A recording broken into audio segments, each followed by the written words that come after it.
We're sitting here meditating because we want to be here. Nobody's forced us.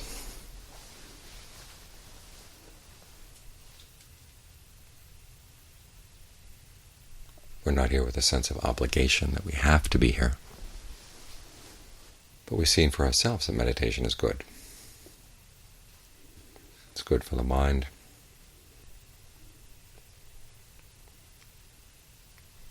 And it spreads out its good influences in many areas of our lives, even to other people. There are other people who benefit because we're meditating in blatant and subtle ways. The most blatant way is that if we can cut down in the amount of greed, anger, and delusion in our actions, or motivating our actions,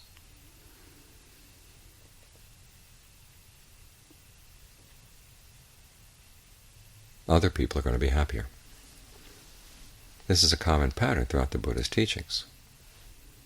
The practice is voluntary. After all, the Buddha did not pretend to be a god who had created us or wanted to impose his will on anybody. And so when he taught, he wasn't teaching with the sense that other people were obligated to follow what he had to say. He never tried to say, well, you should be a Buddhist, or once you're a Buddhist, you're obligated to do X, Y, or Z.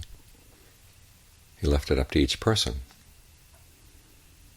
to take what he or she found in the Dhamma that was useful and to apply it in his or her life.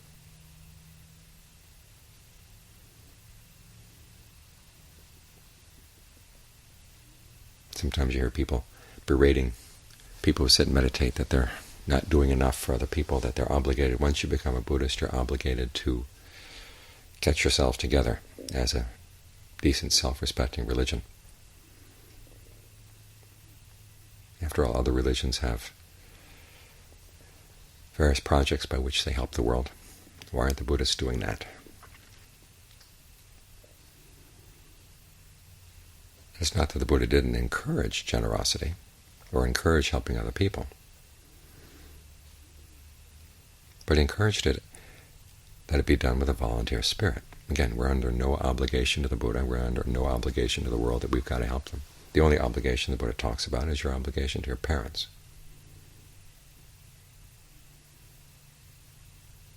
That you owe the fact of your life to them. You owe the fact that you're able to talk and walk and learn all the basic skills.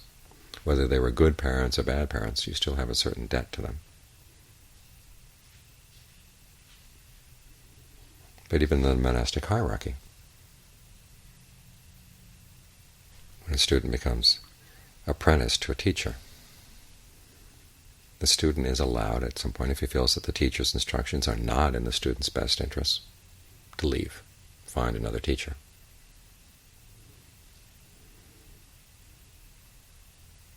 This is why hierarchy in the Buddhist teachings is very different from hierarchy in some of the things we've seen in the West.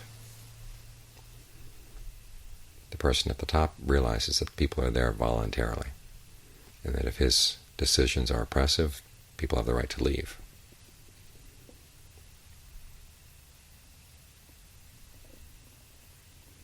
And when we bow down to one another, in line with seniority, seniority is not an expression that someone is better than anyone else. It's a very neutral category. We've got some old monks who've been around for a long time who are not especially inspiring.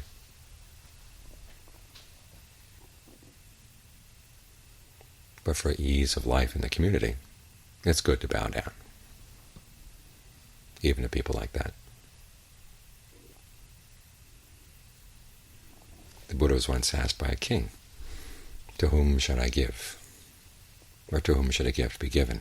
And the Buddha said, essentially, wherever your heart feels inspired, or you feel the gift would be well used. In other words, it's no obligation that you have to give to this or that purpose or this or that cause. It's totally voluntary. Then the king went on to say, well, when a gift is given, where is it given so that it bears great fruit? And the Buddha said, well, that's a different question.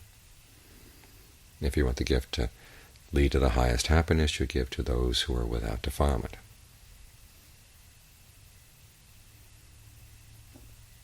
Again, it's up to you to choose, but the Buddha simply makes a statement of fact, that this is where the highest gifts are, and that's his whole pattern in his teaching. He assumes you want to be happy.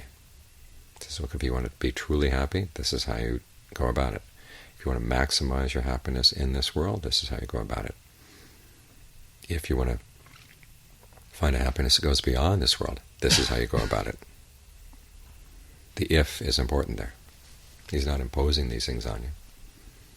I think I've told you the story about the person who once complained about the first line in the Metta Sutta. This is what should be done by those who want to aim at a state of peace. He said, well, wait a minute, what's this should in here? I thought Buddhism didn't have any shoulds. The should there is conditional. If you want to aim at the state of peace, this is what you have to do, because this is the way things are. But the choice is yours.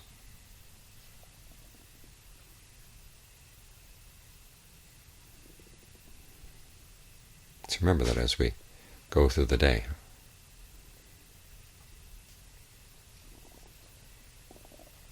our generosity should be inspired by a voluntary spirit.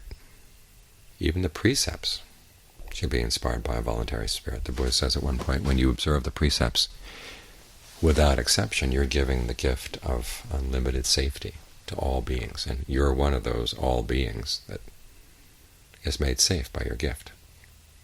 You don't follow the precepts because somebody up there said you have to. You follow the precepts because you see that they lead to happiness. And the same with the meditation. Meditation is a gift, both to yourself and to the people around you. Now there are times when it may not seem like the most pleasant thing to do, and the meditation is a long haul.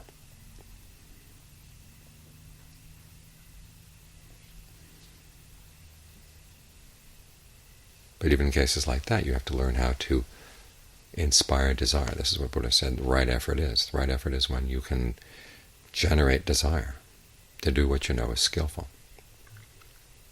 so that you can maintain that sense of voluntary spirit.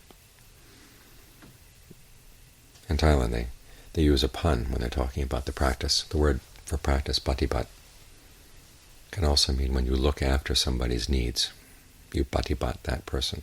And many times the acharyas will say, when you're here practicing the Dhamma, remember you're here to patipat your own mind. You're looking after the needs of your mind. Your mind needs training. Your mind needs to find the source of true happiness, if you want to be happy. So you're not here under any obligation that you're being forced to practice.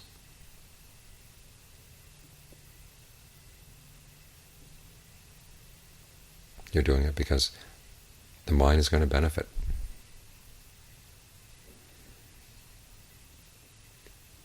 And so to stick with the practice, you keep looking for ways to remind yourself of that fact, so you can keep the juices flowing. You keep a sense of good humor as you're going through the difficult stages. This property of good humor is an important part of voluntary spirit.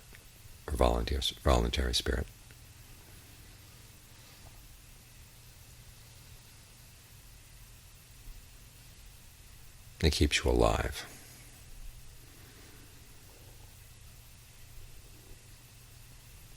There was a British explorer back in the 19th century who was staying in a fort on the Manitoba coast of the Hudson Bay. He had heard that there might be a source of copper up in the Northwest Territories, and he wanted to check it out. The only way he was going to get there was to go with a band of Dene Indians. He was one of the few Westerners who actually gave himself over totally to the protection of the Indians, relied on them to get him there and to get him back. And he noticed as they were going along, there'd be days when they could, and no matter how good their hunting skills were, there was no food. Just tightened their belts, like the hobbits, tightened their belts and kept on going. But he also noticed that in the days when there was the least food, that was when there was the most joking among the Indians. They realized that when things get tough, you've got to do your best to keep your spirits high, and to learn to look at the whole situation with good humor.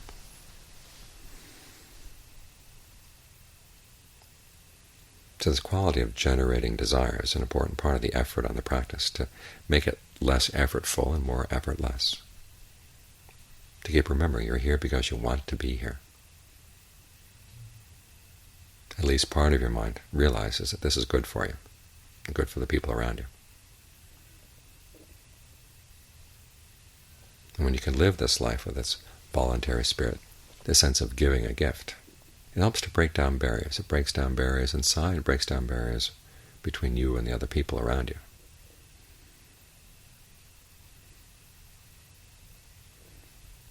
Our lives in the monetary economy are basically built around the idea that there are certain things you will do because you're paid to do them, and other things you pay to do. But the fact that there's payment going around there means that there's a barrier.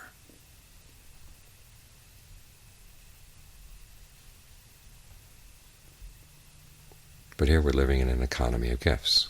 You look around you, the whole monastery, everything here is a gift. As we saw this evening, the people who came to help build the shed, they weren't being paid to do it. Nobody's forcing them to do it. It's a gift of time and energy. Every building we have, every little piece of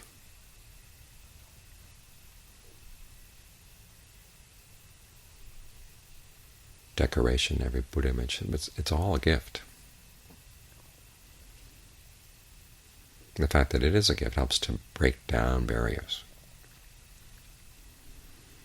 This is why the monks in Thailand often refer to their lay supporters in the same way they would refer to family, relatives, yad, yom, whether they're really yad or not.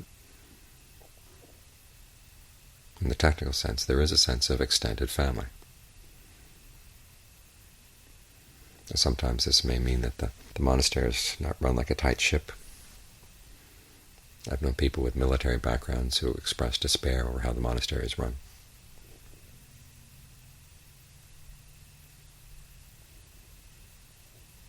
But it runs on namjai, the Thai word for voluntary spirit or good spirit in the heart, good humor in the heart. And that's a fuel that doesn't run dry.